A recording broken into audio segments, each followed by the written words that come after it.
கர்நாடகத்தின் தொகலு கொம்பே ஆட்ட பாணியில் பஞ்சதந்திர கதைகள்.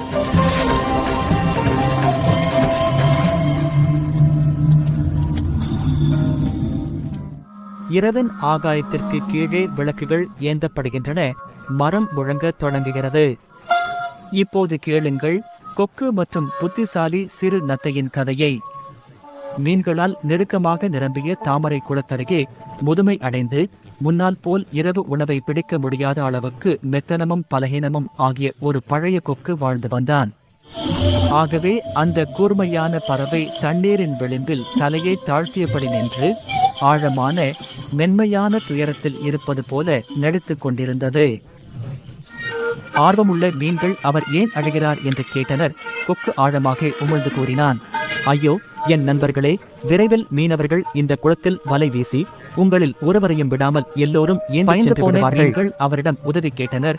கருணையுடன் அவர், உங்களில் ஒவ்வொருவரையும் தன்னால் ஒன்றாக தூக்கிச் சென்று மலைக்கு அப்பால் இருக்கும் பாதுகாப்பான இரகசியத்தை குளத்தில் விடுகிறேன் என்று கூறினார். மெதுவாக அவர் நம்பிக்கையுடன் இருந்து ஒரு மீனை தன் நீண்ட அலகில் எடுத்துக்கொண்டு பச்சை மேட்டை தாண்டி குளக்கண்களுக்கு அப்பால் பறந்து சென்றான்.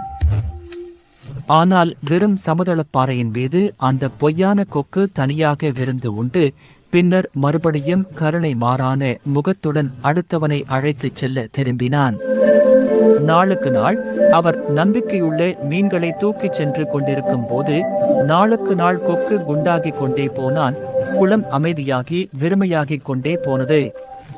இறுதியில் ஒரு முதிய நத்தை தன்னையும் எடுத்துச் செல்லும்படி கேட்டது. புதிய வகையான இறைச்சிக்காக ஆசைப்படும் பேராசைக்கார கொக்கு உடனே சம்மதித்தான். நல்ல கொக்கே, உன் பாதுகாப்பான குளத்திற்கு தன்னையும் எடுத்துச் செல். அவன் நத்தையை தூக்கிக் கொண்டு மேட்டின் மீது மிதந்து சென்றான். சமதள பாறையை நோக்கி வானிலே பாய்ந்து பறந்தான். ஆனால் மேலிருந்து வெண்ணிற மீன் எலும்புகளால் களைந்திருந்த அந்த பாறையை நத்தை பார்த்ததும் உண்மையை புரிந்து கொண்டது. எண்ணம் தோன்றிய அதே வேகத்தில் தன் பிடிகளில் கொக்கின் கழுத்தை இறுக்கமாக பற்றி கொண்டு விடாமல் அவ்வாறு அந்த பொய்யான கொக்கு தன் பேராசையாலேயே அழிந்து போனான்.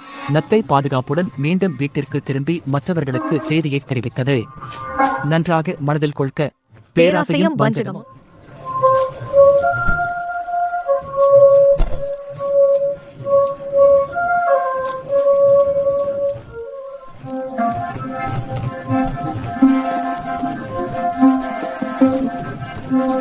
Thank you.